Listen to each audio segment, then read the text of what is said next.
Je suis Afrique, terre de tous les hommes. Je suis toi, moi, lui, l'autre, fier d'entreprendre, de réunir, de réussir. Je suis Afrique. Mélange de vie, de langue, de couleurs, de parfums, de goût fort. Je suis libre, créatrice inspirée, sensuelle et vibrante. Je suis Afrique des réussites nouvelles. Castel Beer, tout travail mérite sa bière. Produit par Bralico.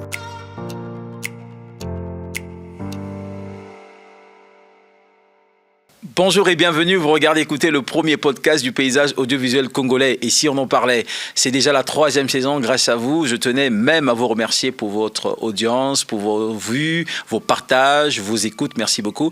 Nous avons un nouvel invité sur ce plateau. Il s'appelle Monsieur Eric Kaiser. Il a plus de 300 boulangeries dans le monde, dans plus de 35 pays. C'est un artisan. Comment un artisan devient multimillionnaire? Il n'aime pas qu'on parle d'argent. Il est très modeste et très humble. Je l'ai rencontré il y a 5 jours. Bonjour à vous, monsieur Eric Kaiser. Bonjour. Bienvenue dans le locaux de l'agence de communication que vous avez déjà visité. Merci beaucoup. J'ai beaucoup apprécié. Je suis très, très content d'être avec vous aujourd'hui et de m'adresser aux jeunes et aux moins jeunes, mais aux jeunes pour leur donner un message d'espoir, parce que je crois que ça, c'est important, qu'ils puissent se rendre compte qu'on peut se réaliser à travers des métiers qui sont artisanaux, et je crois que ça, c'est exceptionnel. Vous vous appelez vraiment Eric Kaiser ou c'est juste un nom de marque? Non, c'est mon nom. Prénom, nom, prénom. Et dans le monde, on s'appelle ou Maison Kaiser ou Eric Kaiser. Ça dépend des pays. Ça dépend des pays? Pourquoi? C'est des choix. Il y a des gens qui aiment le mot maison parce qu'on a un sentiment d'appartenance, et les autres qui trouvent que c'est plus sympa avec Eric. Donc nous, on les laisse faire. Mais ça ne fait pas trop français, Kaiser. On a l'impression que c'est mi-allemand, mi-anglais. Oui, c'est Alsace en vrai. Kaiser, ça fait très alsacien. Et mes grands-parents étaient d'origine alsacienne. Mais c'est vraiment un nom qui pourrait être français ou qui pourrait être aussi allemand. Hein. C'est incroyable. Vous avez plus de 300 boulangeries dans le monde, dans plus de 35 pays. C'est hallucinant. Oui, en vrai, j'ai démarré avec une boulangerie un vendredi 13 septembre 1996. Vous avez la date en mémoire? J'ai la date en mémoire parce qu'un vendredi 13, c'est pas toujours évident d'ouvrir. Donc j'avais demandé à une astrologue si c'était bien d'ouvrir un vendredi 13. Elle m'a dit oui, il faut foncer. C'était ma belle-sœur en l'occurrence.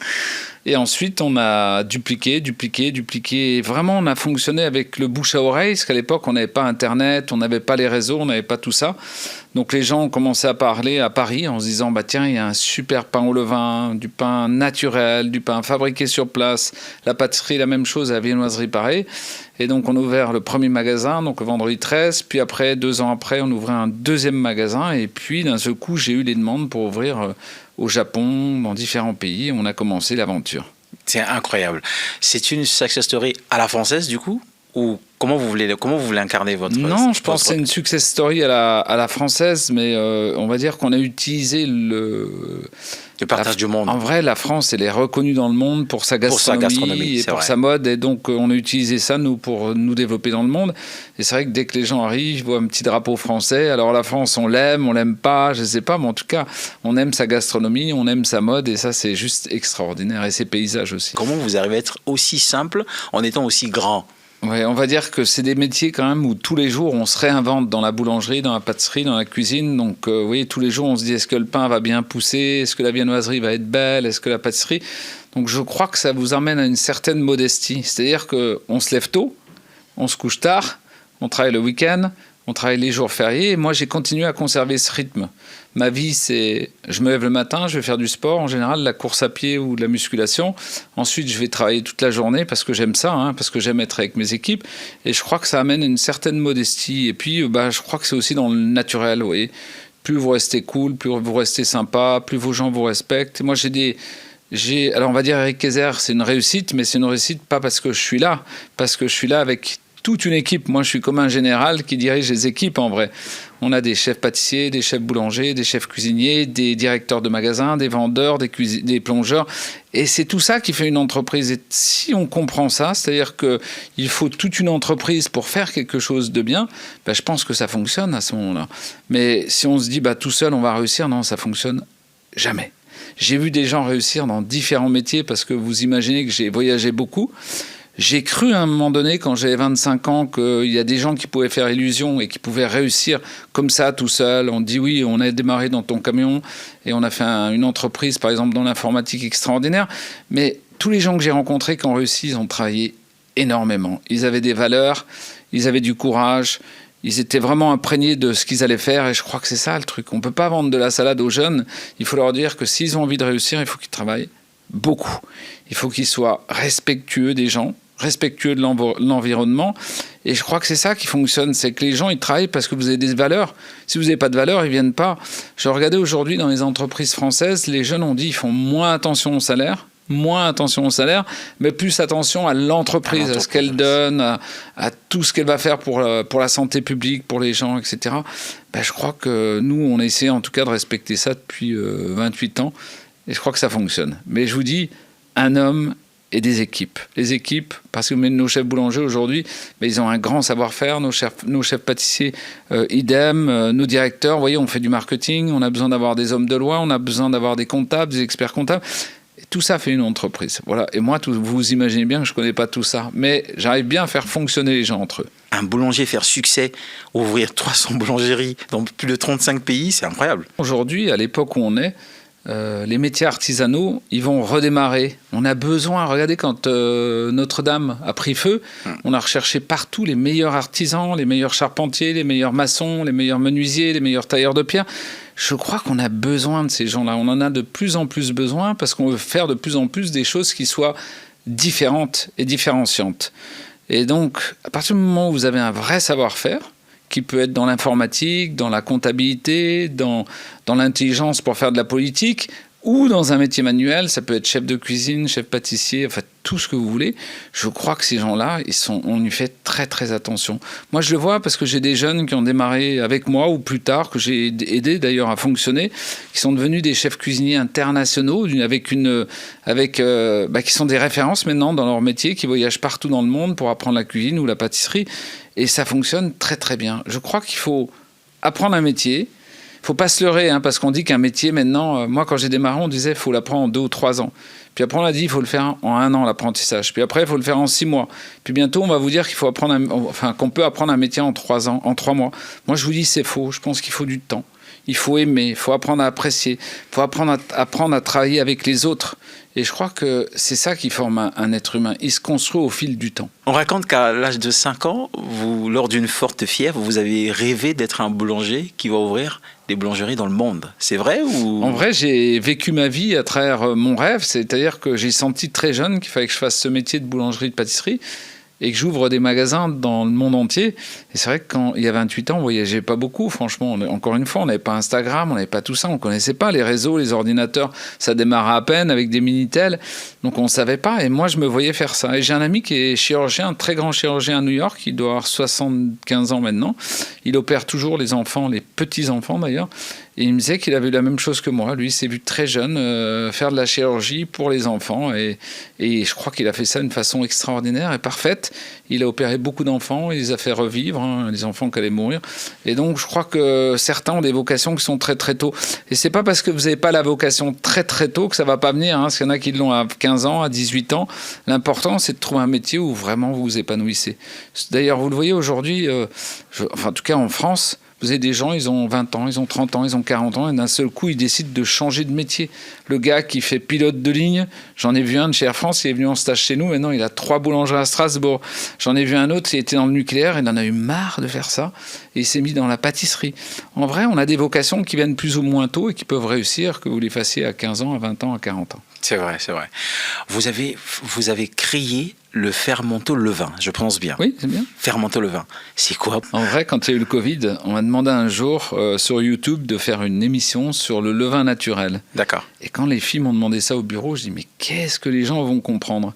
Et cette interview avec la vidéo, elle a fait des millions de vues. D'ailleurs, avec ça, on a été youtubeur de l'année. Je crois que c'était en 2019 ou 2020. Incroyable. Et il y avait ma photo partout dans Paris, et dans les capitales européennes. Mais pour dire que le levain, c'est une petite souche qu'on va prendre. Par exemple, on va commencer à prendre la peau de la pomme ou la peau des raisins. On va la mélanger avec de l'eau et de la farine. On va faire une espèce de pâte qu'on va laisser fermenter 24 heures.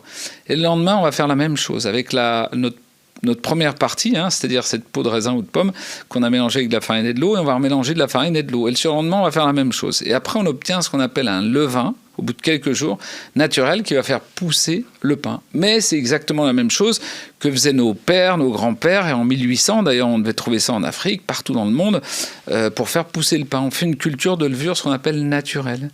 Le problème du boulanger, c'est qu'on le voit dormir avec sous son sommier son levain, et quand le levain pousse ce sommier, ça veut dire que le boulanger doit se lever. Et donc les gens, ils ont arrêté de travailler avec du levain naturel pour prendre la levure parce que c'était trop compliqué, trop contraignant, trop emmerdant à faire. Eh bien nous, on a essayé de trouver une machine parce qu'on se disait, les gens, quand on les forme à faire du travail au levain naturel, ils ne comprennent pas. On a trouvé une machine qui permettait de mélanger, de chauffer, de refroidir pour pouvoir gérer ce levain. Comme le réfrigérateur conserve les produits dans une température de 2 degrés. Voilà, c'est la même chose. C'est une machine intelligente, simple. C'est incroyable. Ça fait partie du succès de la Maison Kayser. Ça fait partie du succès de retravailler avec le levain naturel. En vrai, ce qu'il faut préciser à tout le monde, très important, c'est qu'on est boulangerie artisanale à partir du moment où on produit et on cuit sur place. Comme nous, on l'a fait ici dans notre première boulangerie à Brazzaville. On produit et on cuit sur place. Et je pense qu'il faut le dire, tous les autres, ils vont importer des croissants, du pain, c'est surgelé. Donc, qu'est-ce qu'on fait quand on surgèle? C'est comme quand on achète un plat tout fait, on a rajouté du sel, on a rajouté des conservateurs, on a rajouté tout ce qui est mauvais pour l'estomac et tout ce qui est mauvais pour la tête. En vrai, on dit qu'une personne qui est bien nourrie avec son estomac va être très bien ici. Et sinon, ça va provoquer beaucoup de maladies neurodégénératives. Je ne suis pas médecin, mais j'ai écouté les médecins parler comme ça. Bon. Je pense qu'il faut manger naturellement. C'est ça. Voilà pourquoi moi j'essaie de faire des boulangeries artisanales partout dans le monde. Le plus important, c'est que j'essaie de former les gens du pays, à ce qu'ils s'approprient toutes les recettes pour qu'ils les fassent très très bien pour nous, mais qu'en puisse, un jour, quand les gens vont vouloir voyager, ils vont me dire, par exemple, moi je veux partir à travers le monde et je puisse les envoyer partout. J'ai des chefs, par exemple, j'en ai un qui a démarré avec nous au Sénégal, aujourd'hui il est au Maroc, il y a 1 an il était en Côte d'Ivoire. Bon, il fait tourner les gens. J'ai des chefs africains qui vont au Japon, j'ai des chefs japonais qui vont aux États-Unis. Le truc, c'est que c'est des métiers qui doivent tourner. On forme, on permet aux gens de voyager, on permet aux gens d'apprendre, de former. Et je crois que c'est ça le process. Moi, il y a une chose qui est restée chez moi, c'est que j'ai toujours envie d'apprendre.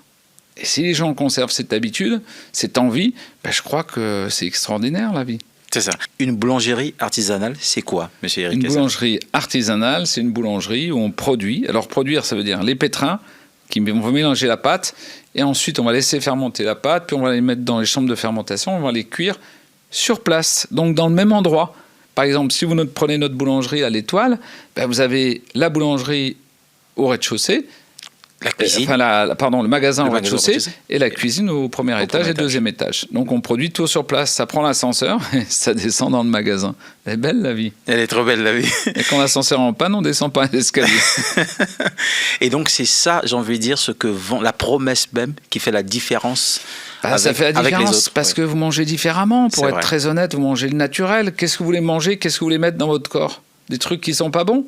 Quand vous voyez du pain, par exemple, je vais vous donner un exemple. Je suis allé au marché ce matin, et j'ai vu du pain qui était très gonflé, tout blanc, extérieur un petit peu coloré, et à l'intérieur, il était tout blanc.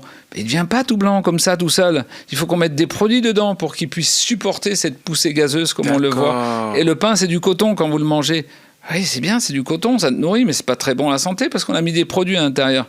C'est pas de ma faute, vraiment, vous fâchez pas avec moi, mais c'est comme ça la vie. Au lendemain de la guerre, en Europe, on a commencé à mettre des produits comme par exemple de l'aspirine, on s'apercevait que le pain, il pouvait gonfler beaucoup plus. On met de l'aspirine dans le pain quand même. Moi, j'ai voulu arrêter tout ça pour revenir à des fabrications de pain au levain. Donc un pain qui a plus de goût, un pain qui est plus serré, un pain qui n'est pas du coton, mais qui est bon à manger. Et sain pour le corps. Et est-ce que la Maison Kayser avait cette fabrication du pain dès le début? En tout cas, évolutif. Moi, dès que j'ai démarré, j'ai voulu faire ça. C'est vrai?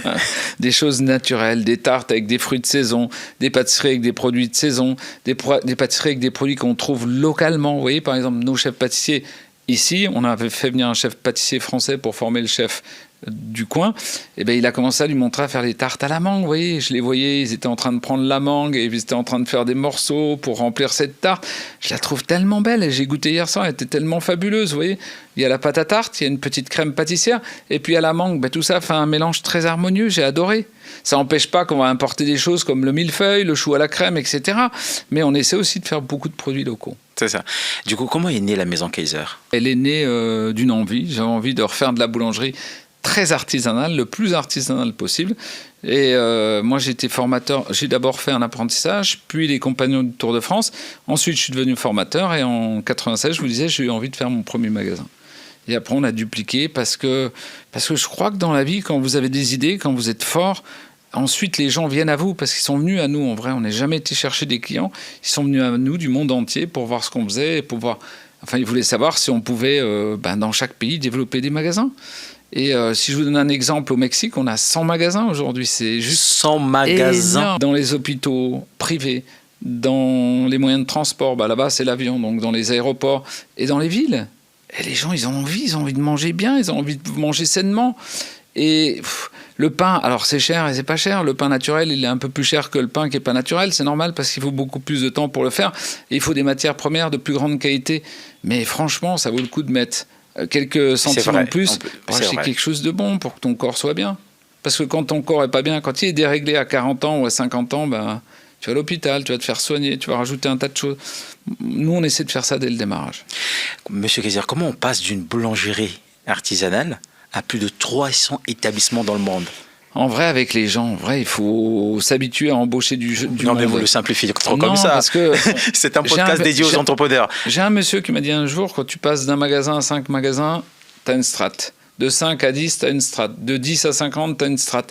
En vrai, les gens avec qui tu as démarré au démarrage sont peut-être pas toujours ceux avec qui tu vas continuer. Oui. Parce que tu as besoin de gens différents.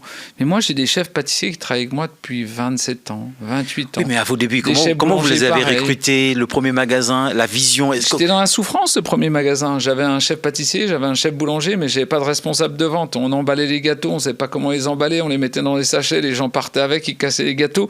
Et puis un jour, il y a une vendeuse qui est passée, elle m'a dit, moi, monsieur Kaiser, je sais très bien gérer une boulangerie, est-ce que je peux venir travailler avec vous? Et puis les choses se font parce que vous voyez, c'est comme si vous demandiez à Dieu de vous aider et que d'un seul coup, il vous envoyait les bonnes personnes. C'est vrai. Vous savez, les choses se font naturellement. Je crois qu'il faut penser très fort qu'on va réussir, qu'on va faire quelque chose de bien. On a tous nos souffrances dans la vie. Vous voyez, je discutais hier encore avec un chef d'entreprise d'ici. Il me disait qu'à 40 ans, il avait eu des périodes de très grande turbulence.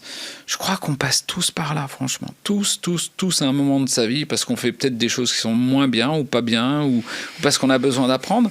Mais je crois que la vie est faite comme ça. On est des apprentis. Regardez, on est poussière, on repart poussière. Et regardez, un enfant, il s'élève, puis d'un seul coup, à 25 ans, il commence à régresser. Quand vous voyez qu'on commence à régresser à 25 ans, c'est quand même grave. Hein. Bon, on a conservé beaucoup de neurones pour pouvoir avancer dans la vie, jusqu'à 80 ou 90, j'en sais rien, puis après, on régresse à nouveau. C'est comme ça, la vie, elle est comme ça. Il faut essayer de faire des belles choses dans la vie. C'est quoi la maison Eric Kaiser sur les chiffres? En vrai, la maison Kaiser, aujourd'hui, je pense que ça va être plutôt autour de 400 magasins. On est présent du bout du Japon, Fukuoka, le sud du Japon, jusqu'au Chili. On a ouvert pas mal de magasins aujourd'hui en Afrique. C'était d'ailleurs une de mes fiertés, l'Afrique, dans beaucoup de pays. Au départ, c'était dur parce que les gens n'étaient pas formés. Aujourd'hui, on a des gens formés, donc on peut déplacer des gens et ça, c'est plus simple. Vous voyez, emmener des gens du Sénégal ou de Côte d'Ivoire, les envoyer ici et vice-versa. Après, les gens bougent d'ici pour là-bas. On est très présent en Afrique, très présent en Asie. À part en Chine, je crois qu'on est à peu près partout. La Chine, on est proche, on est à Taïwan, on n'est pas loin, et à Hong Kong. Et en Amérique centrale, on est pas mal. En Amérique du Sud, on commence à se développer. Vous voyez, on laisse le vent venir. En vrai, les gens viennent nous voir et nous demandent. Là, on a ouvert hier en Mauritanie. Très, très beau magasin aussi, comme ici. Notre prochain pays sera le Cameroun, qui est en travaux. On a toujours 1 ou 2 pays qui sont en travaux et c'est passionnant. Vous avez combien de chefs? Des chefs. On en a au moins un chef boulanger, un chef pâtissier par magasin. Donc oui, ça fait peut-être 400 chefs boulangers, 400 chefs pâtissiers, plus ceux qui tournent, puisque dans chaque région, on va mettre des gens qui vont tourner pour former les équipes. Et puis il faut que ça tourne. Alors je ne vous ai pas dit qu'on était à 100% en qualité optimale. Je dis toujours à mes équipes, je préfère qu'on reste à 80%, mais régulier partout dans le monde. Parce que les gens qui font des pics très hauts et après qui retombent très bas, j'aime pas. Donc je leur dis conserver une qualité médiane plus et ça fonctionne. On a 400 magasins dans le monde. Est-ce que c'est le même pain qu'on va manger dans la maison Kaiser de Paris, de Brazzaville et de Tokyo par exemple? Alors Brazzaville, c'est une bonne question puisque j'ai traité ça il y a quelques jours. Je leur ai dit on va faire du pain comme nous on le fait, c'est-à-dire la baguette, la tourte au levain naturel, les pains qui sont un peu plus foncés, etc. Mais je dis on fait aussi un produit intermédiaire, vous voyez, qui est un peu plus mou, parce que le temps de former les gencives à manger, par exemple, prenez un sandwich baguette. Oui. C'est bon, mais c'est un peu croustillant. Un peu croustillant, oui. Ça peut un peu faire mal aux gencives C'est si vrai. les gencives sont pas formées. J'ai vu ça en Asie. Les gens n'avaient pas les gencives du tout formées. Maintenant, ça commence à venir. Donc, on emmène aussi des pains viennois, vous voyez, avec un peu de beurre dedans, avec un peu de sucre, pour que ça soit un peu plus mou. Mais en vrai, on fait les mêmes pains, mais il y a des pains qui sont plus ou moins tendres, voilà. D'accord. Parce qu'il faut que tous les gens trouvent leur bonheur. Comment on fait pour gérer une entreprise qui a 300 magasins, ou plus de 400 magasins dans le monde? On travaille beaucoup. Moi, je travaille tout le temps. En vrai, mais pas parce que c'est dur ou parce qu'il y a besoin, mais parce que j'aime ça déjà. J'essaie de suivre mes équipes. Quand il y a des problèmes dans un pays, par exemple, on va m'envoyer des photos. Je vais essayer de corriger à distance. Sinon, je me déplace. Mais en vrai, il faut avoir une certaine discipline. Donc, je fais du sport, je vous disais, 4 à 5 fois par semaine pour me tenir en forme, parce que c'est important. Quand vous voyagez beaucoup, c'est dur, les voyages. Franchement, au début, c'est amusant, mais quand vous dormez pas, vous passez les nuits dans les avions, vous arrivez, vous repartez au travail, je pense qu'il faut avoir une certaine hygiène de vie. Alors, j'essaie de ne pas boire beaucoup, je fais attention à ce que je mange toujours, et je fais attention à, je vous disais tout à l'heure, à faire beaucoup de sport. Et puis après, je travaille, et quand vous aimez ce que vous faites, c'est plus un travail. Vous voyez, c'est Votre journée type, vous avez une équipe de combien? La fréquence des réunions, les voyages? Je voyage 4-5 fois par mois dans un voyage, soit en Europe, soit dans le monde, une fois par semaine, on va dire. Et à Paris, on est, je crois que juste à Paris, on doit être 1600. 1600 employés? Oui, employés. Direct. En emploi direct. Je parle que de la France, là. Oui. Non. Avec une quarantaine de cadres. Et je sais pas, j'ai l'impression que tout s'accorde bien chez nous. Et après, je crois, si je devais expliquer à vos auditeurs, je pense que apprendre à manager des équipes de plus en plus grosses, ça s'apprend. D'accord. Et alors, soit on va à l'école, soit on le fait sur le terrain. C'est des fois dur. Hein. Je ne vous ai pas dit que tout avait été simple dans ma vie, mais ça s'apprend. Et ça, on apprend à se coordonner, on apprend à s'améliorer. Moi, j'ai appris à m'améliorer beaucoup dans la vie, ça c'est sûr. Hein. Parce que je ne connaissais pas au départ. Mais la vie, parfois, elle m'a poussé à faire des choses que je n'avais pas envie de faire. Et quand la vie m'a poussé à faire ces choses-là, j'ai appris que c'était important pour que j'évolue, pour que je comprenne comment marchait l'humain. Donc en vrai, elle vous dirige bien parfois la vie. Du coup, c'est justement ça. Vous avez fait face à quel type de défi? On imagine que ça a dû être un parcours de combattant. Quel type de défi? Je vous donne un exemple. Par exemple, en 2007, je me suis associé avec des gens. Je pensais que c'était des gens très très honnêtes, mais en tout cas, je me suis rendu compte qu'on ne pourrait pas s'entendre. On a démarré des magasins à Los Angeles, ça s'appelait Bread Bar by Eric Kaiser. Et franchement, je pensais que ça marcherait. On a ouvert un magasin, ça fonctionnait à fond, avec un laboratoire, des magasins. Mais j'ai vu au bout d'un mois que je ne m'entendrais pas avec mes associés sur place. On était associés 50-50. Donc je leur ai dit, écoutez, est-ce que je peux racheter vos participations? Je vous paye le temps que vous avez passé, et comme ça c'est bien.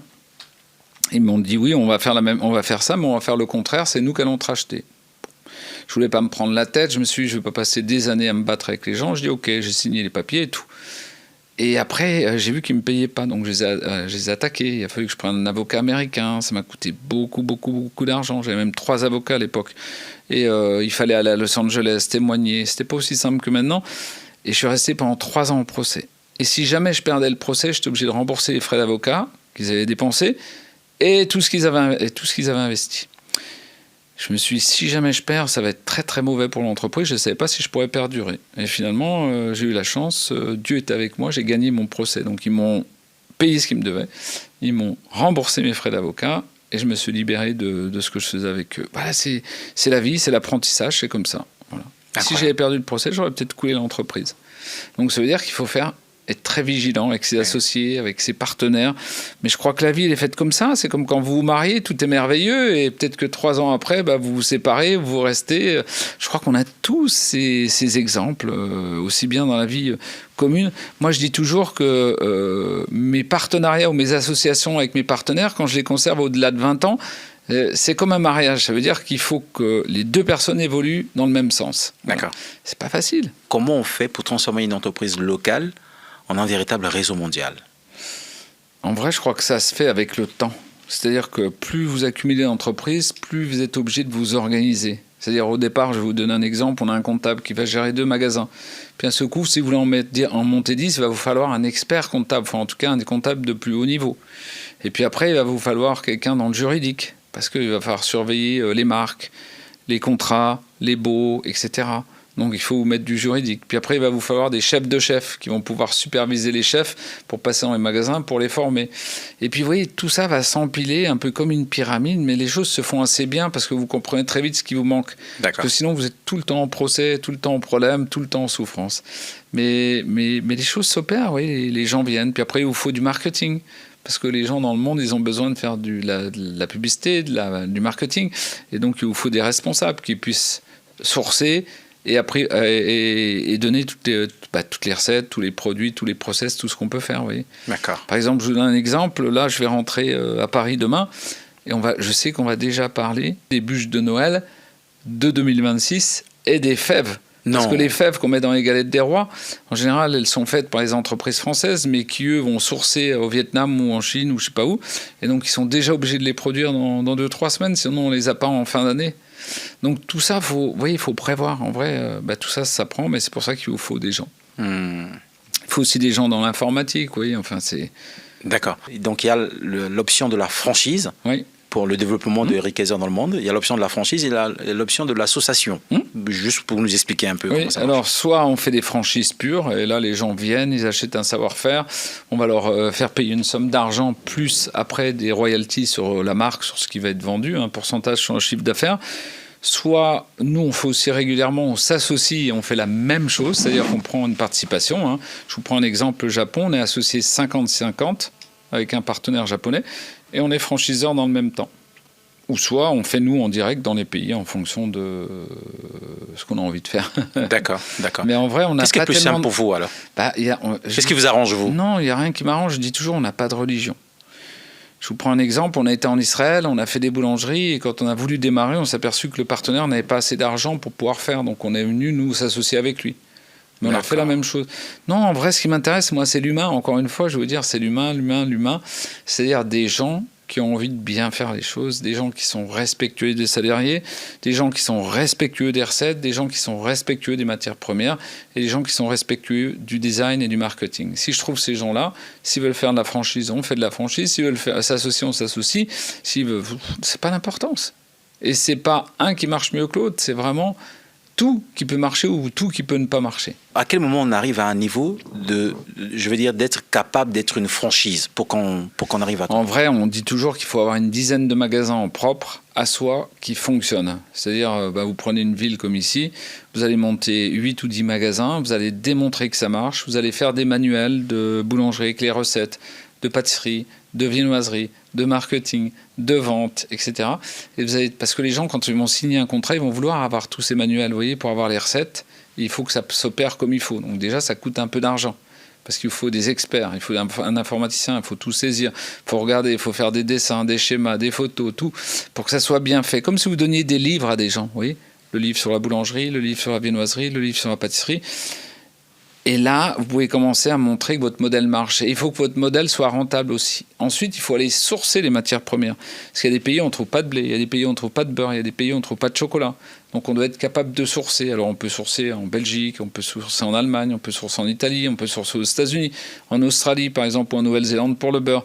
Mais tout ça, il faut le connaître, si vous ne le savez pas. Et une fois que vous avez rassemblé tout ça, vous pouvez commencer à présenter des contrats de licence ou de franchise. D'accord. Et vous les présentez à quel niveau ? À l'État ? Comment ? Non, vous faites un appel d'offres ? Comment ça se passe ? Non. En général, nous, c'est des gens qui viennent nous voir et nous demandent s'ils peuvent acheter la licence ou s'associer avec nous. Et donc, on va voir le pays, on va voir comment ils sont, on va voir si ça nous plaît, si les emplacements sont bons, puis voilà, puis après ça démarre. Par exemple, je sais pas, là on vient d'ouvrir ici, notre partenaire, Hassan, il est venu à Paris, il a regardé ce qu'on faisait, il a regardé ce qu'on faisait en Afrique, et puis après il nous a demandé de faire une licence. Et nous, on a trouvé que son épouse et lui étaient des gens très bien, donc on s'est dit, on va travailler avec eux. Voilà, en vrai, je crois que c'est quelque chose où il faut rencontrer les gens et il faut le sentir. Il faut le sentir. Voilà. C'est incroyable. Les gens qui commencent à pas vouloir mettre l'argent là où il faut, dans les bonnes machines, dans le bon design, dans le personnel, ça fonctionne pas. D'accord. Moi, je peux vous dire, ça fonctionne pas. Non, je comprends bien.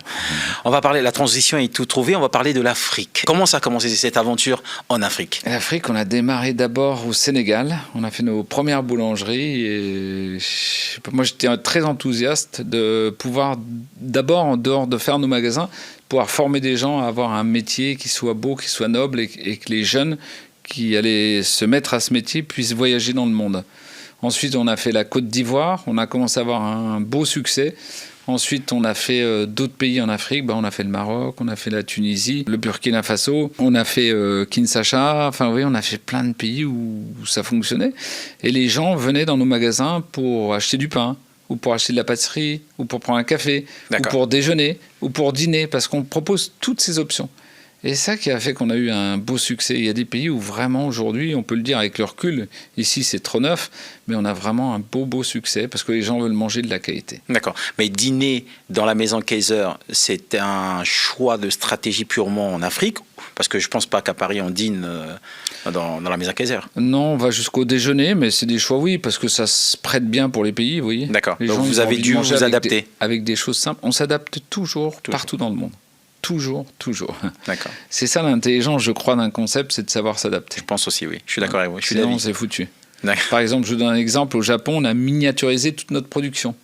Parce que les gens ne veulent pas faire de miettes, ils veulent pas que ça... Vous voyez, même s'ils mangent dans la rue, il faut que ça rentre pile poil dans la bouche. S'ils mangent un croissant, il ne faut pas que ça fasse de miettes. Donc on fait très attention à tout ça. Il faut donner un emballage particulier. On emballe produit par produit. C'est vraiment différent. Chaque pays est différent.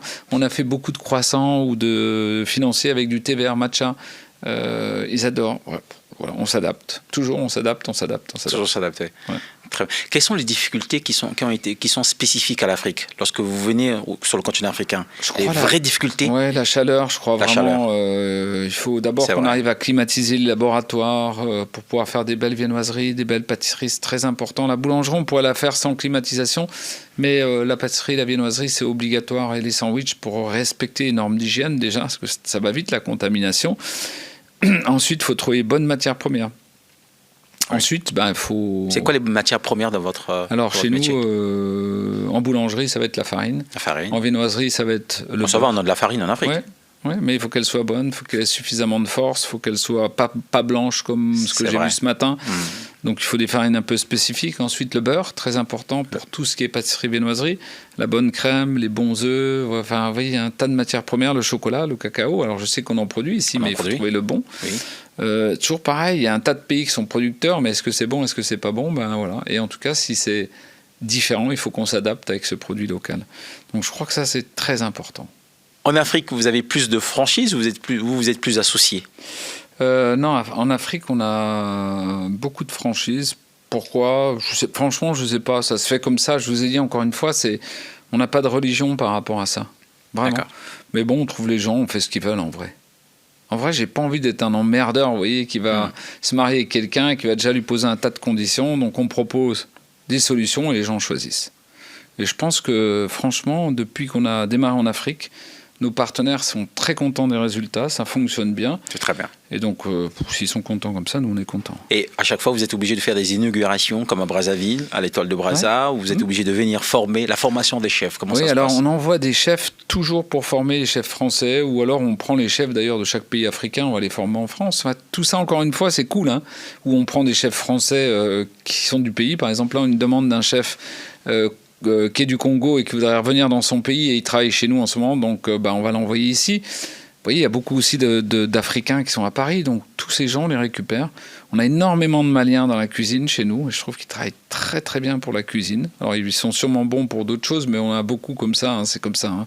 Vous inquiétez pas, je limite pas, les gens peuvent faire tout ce qu'ils veulent. Et je suis vraiment très très heureux avec ça. Et en vrai, après on envoie les gens. Et moi j'essaie de me déplacer dans chaque pays parce que je suis content, je suis fier honnêtement d'ouvrir dans les pays. Vous voyez, comme ici, j'étais très très heureux de venir. Et ça fonctionne en vrai, vous voyez, encore une fois, on ne se casse pas trop la tête, ça fonctionne tout seul. D'accord. Vous avez certains critères pour choisir les franchisés à l'international? Ah oui, je vous ai dit, l'important, nous, quand on choisit un franchisé, c'est de trouver quelqu'un qui va pas aller à l'économie, qui va faire un beau magasin, qui va faire des beaux laboratoires, qui va payer comme il se doit les chefs et les salariés, et qu'il ait envie de faire de la qualité. Et ça, c'est le plus important pour moi. Et si je ne sens pas ça chez les gens, de temps en temps, on me présente des gens, je ne les sens pas, je dis non, on ne fait pas. Là, j'ai un questionnement, mais je ne vous dirai pas dans quel pays, mais un pays africain. Les gens voulaient nous payer et tout. Et j'ai dit à notre responsable des licences, j'ai dit, écoute, moi, je ne le sens pas, je n'ai pas envie de le faire.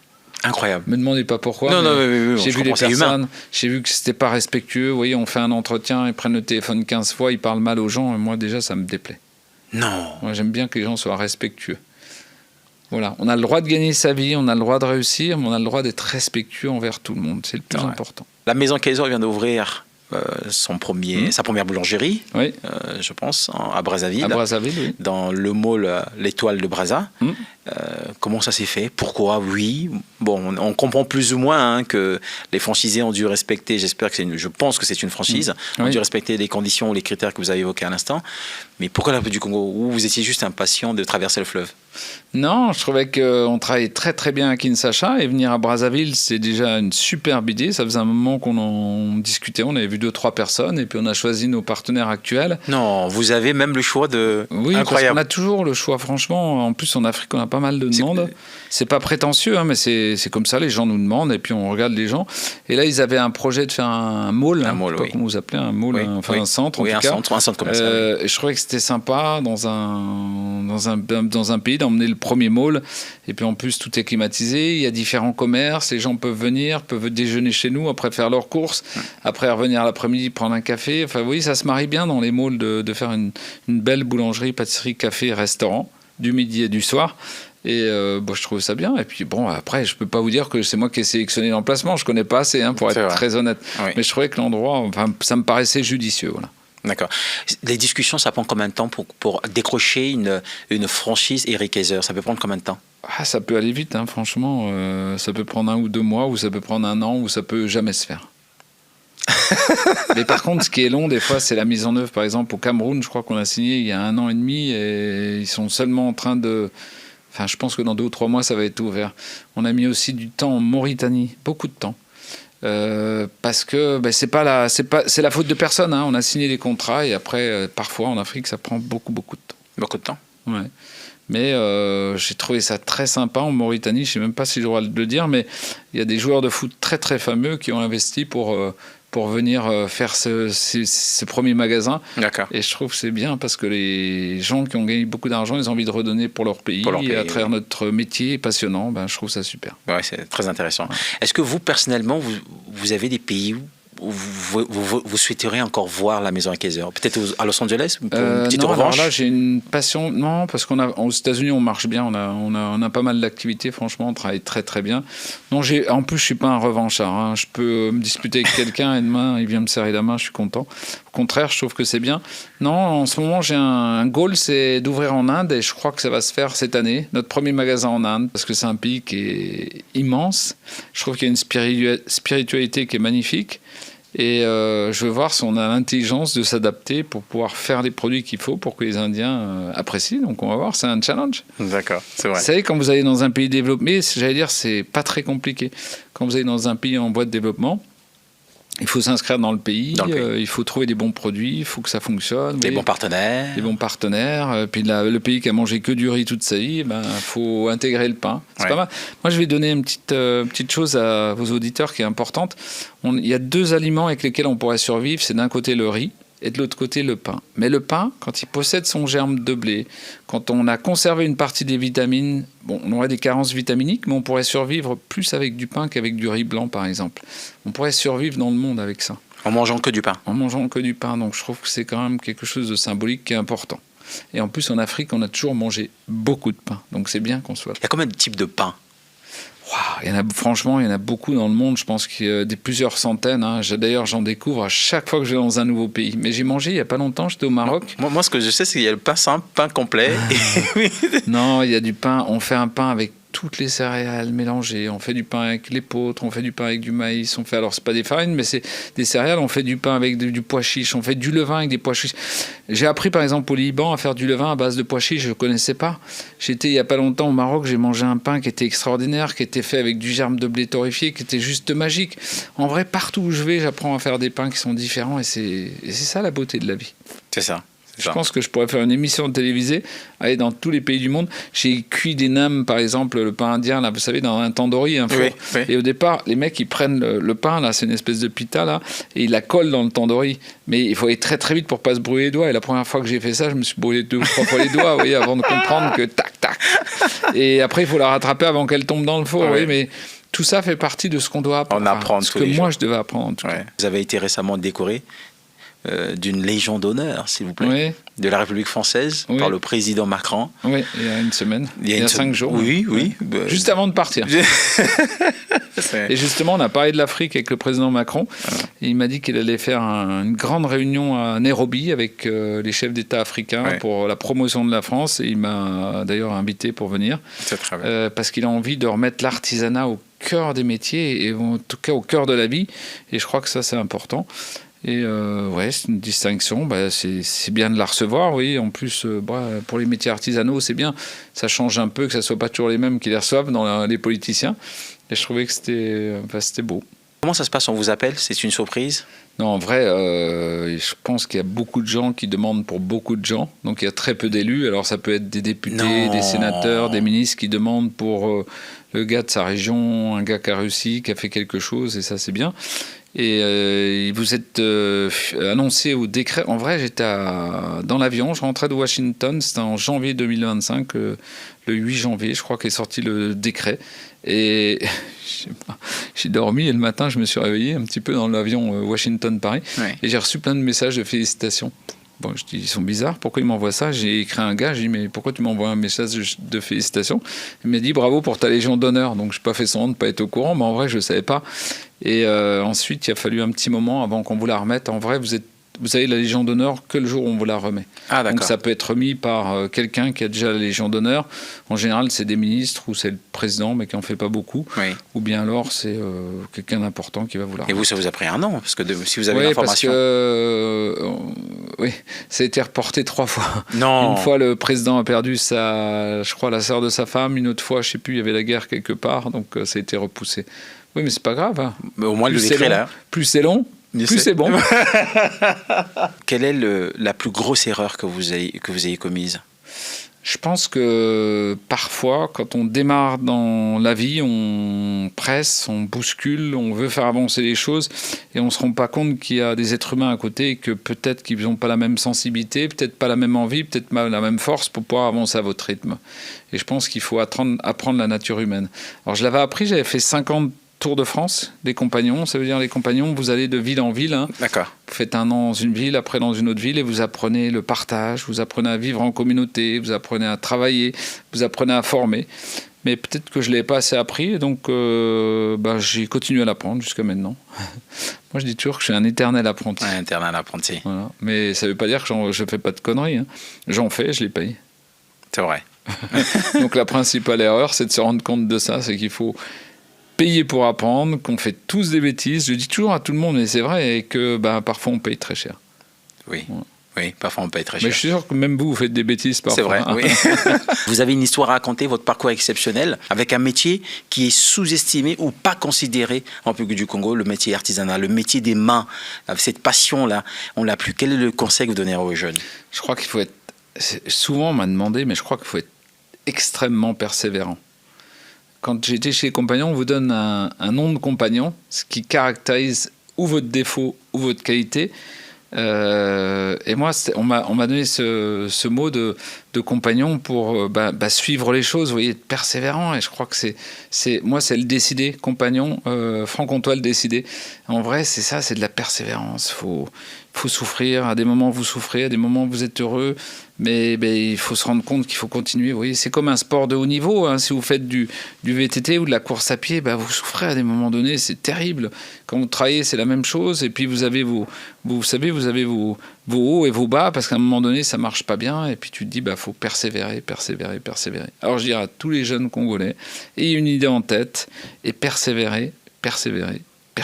Et n'oubliez pas de faire du sport parce que ça vous renforce mental et qu'on a tous besoin d'avoir un renfort mental. Voilà. Merci pour votre simplicité, merci pour votre temps, merci de nous avoir honorés de votre présence. C'était un très bon moment, un très bel échange. J'espère que vous avez passé un bon moment. Très bon moment, merci beaucoup. Merci de nous avoir regardés, merci de nous avoir écoutés. Abonnez-vous sur notre chaîne YouTube. Merci.